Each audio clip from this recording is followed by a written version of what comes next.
Hindi audiobook The Power of Your Subconscious Mind. Video series के पिछले भाग में हमने मन के दोनों विभागों चेतन मन और अवचेतन मन एवं इनकी विशेषताओं को जाना और समझा। वीडियो सीरीज के इस भाग में हम इन दोनों मनों के प्रमुख भेदों और इनके संचालन प्रक्रिया को जानेंगे ताकि हम अपने चेतन और अवचेतन मन को ठीक ठीक समझ सकें। इन दोनों मनों के भेदों और इनकी संचालन प्रक्रिया को हम कुछ उदाहरणों के माध्यम से समझेंगे। हमारा चेतन मन जहाज के कप्तान या उसके नेविगेटर की तरह होता है। वह जहाज को चलाता है और नीचे इंजन रूम में बैठे कार्मिकों को आदेश देता है, जो सभी बॉयलरों, मशीनों, यंत्रों को उसके आदेशों के अनुकूल चलाते हैं। मशीन रूम में काम कर रहे कार्मिकों को यह पता नहीं होता कि वे कहां तथा किस ओर जा रहे हैं। वे केवल अपने कप्तान के आदेशों का पालन करते हैं। कप्तान अपने कंपास और अन्य यंत्र के आधार पर यदि गलत या अधूरा आदेश देता है तो जहाज पहाड़ से टकरा सकती है और इसकी जिम्मेदारी पूर्ण रूप से जहाज के कप्तान की होगी, क्योंकि जहाज के कार्मिकों का काम अपने कप्तान के आदेशों का पालन करना है। जहाज के कार्मिक जन अपने कप्तान से सवाल नहीं कर सकते। कप्तान जहाज का बादशाह है, उसके आदेशों का पालन होता है। ठीक इसी तरह आपका चेतन मन कप्तान है, आपके जहाज का नेविगेटर है, जिसका रूप आपका शरीर है, आपके आसपास का वातावरण है और आपके अपने मामले हैं। आपका अवचेतन मन जहाज के कार्मिकों से भी ज्यादा आज्ञाकारी है। यह आदेश लेता है जिन पर आपका चेतन मन विश्वास करता है और सही मानकर स्वीकार कर लेता है।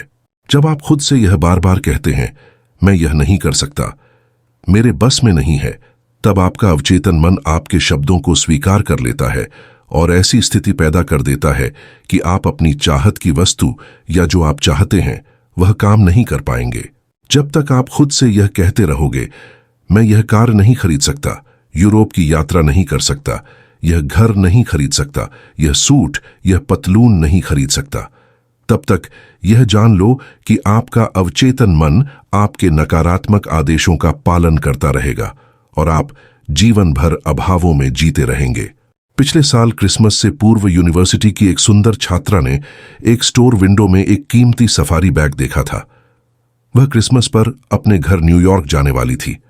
वह कहने ही वाली थी कि मैं यह बैग नहीं खरीद सकती। तभी उसे मेरा लेक्चर याद आया जिसमें उसने सुना था, कभी नकारात्मक वाक्य अधूरा मत छोड़ो, फौरन उसे उलट दो और फिर देखोगे कि आपके जीवन में क्या जादू होता है।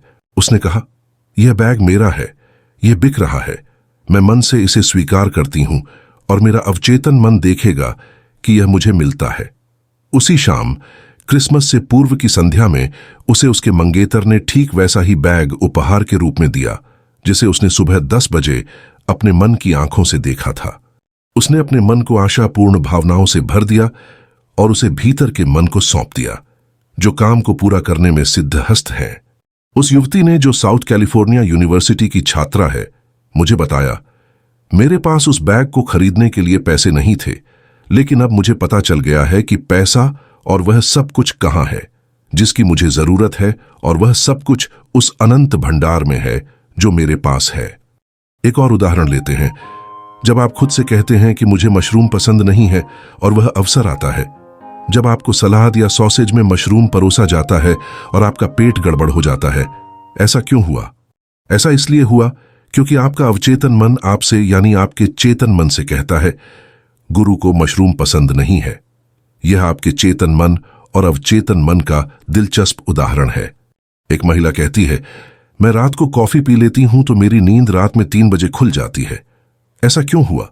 क्योंकि जब कभी वह कॉफी पीती है, उसका अवचेतन मन उसके चेतन मन से कहता है, गुरु चाहता है कि आप रात भर जागते रहो।